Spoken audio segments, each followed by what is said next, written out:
always get asked, what's the best laptop for data science? Now, to be honest, it doesn't really matter. The best laptop is the one that you have, and it shouldn't be a barrier to learning data science. However, I do think some laptops have their advantages, and I also certainly do have my preference. So in this video, we'll explore what options are out there, and I'll discuss what I think is probably the best laptop.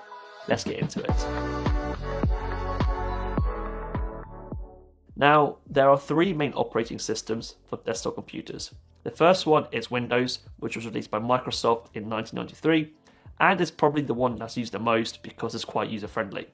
The second one is macOS, which was released by Apple in 1984, so it's actually older than Windows. And it's Unix-based, and the people who use macOS the most are normally coders or creatives. And the final one is Linux. Now, technically, Linux is not an operating system, but a family of operating systems based on a Linux kernel.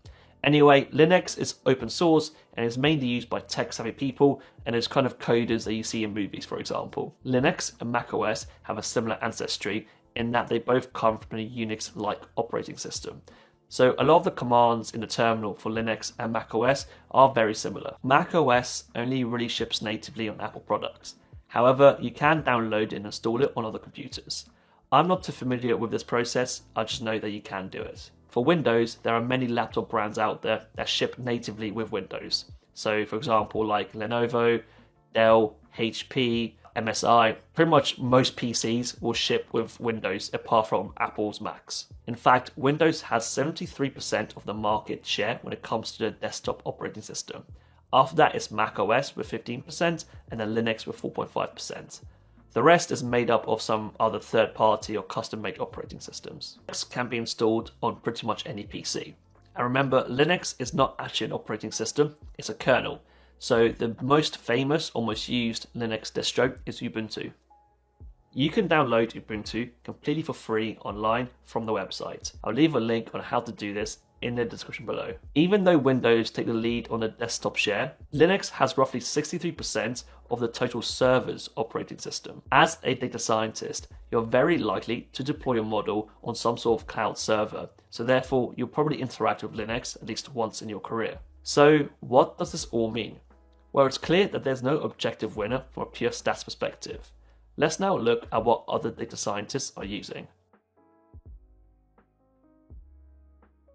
I have worked in 3 companies. 2 of them use Macs and the other one use Windows.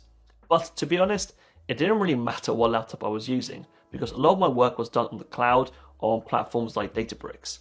The laptop was pretty much like a glorified logging into 2D softwares. Exploring Reddit threads, I found this approach pretty consistent across the industry, with most people saying that the laptop doesn't matter and that they normally use a remote machine for a lot of their model building. There also seems to be a general consensus that most tech companies do prefer Macs, and again, this lines up with my personal experience. However, if you do want to do a lot of local development and model building, then you will need something that is high in CPUs, high in GPUs, and has a really large RAM. To be honest, I'm really far from an expert when it comes to hardware, so I'll defer you to 2 articles which I'll link below that will give you more options and suggestions of really powerful laptops that are within different price ranges. Judging from these posts, you really can't go wrong with a MacBook with an M series chip. However, it is generally more expensive than a Windows PC with similar specs.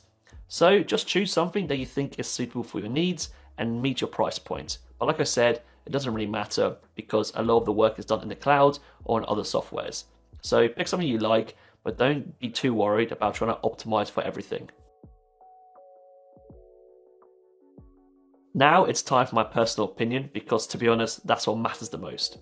I am joking, of course. I personally just really like Macs. I think they're better than Windows, they last longer, I have no performance issues, and I think the design is just better. My first Mac lasted me 6 years, and my current one, which I have right here, has lasted me about 3 years, and I've had no issues, and it works perfectly as it did from the beginning. Also, I originally learned to code on an Ubuntu operating system, so the command line and terminal for Mac is very easy for me to navigate. If you are interested in what my current specs are for my MacBook, it is a 13-inch MacBook Pro with an M2 chip and 8GB of RAM.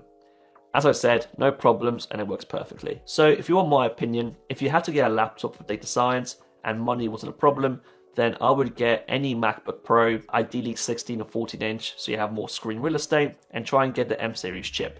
I think the latest one's M4, but to be honest, they all work pretty well. However, as I have said throughout this whole video, it doesn't matter. The best laptop is the one you currently have. And if it works perfectly and has no issues, then that money you spend on upgrading it is better off spent on courses, tutorials, or even AWS credits. If you want more data science advice like this, then make sure you check out my weekly newsletter, Dishing the Data. I send it every Monday morning, and it's all about my thoughts and experiences as a practicing data scientist. If that sounds interesting, I'll leave a link in the description below for you to check out.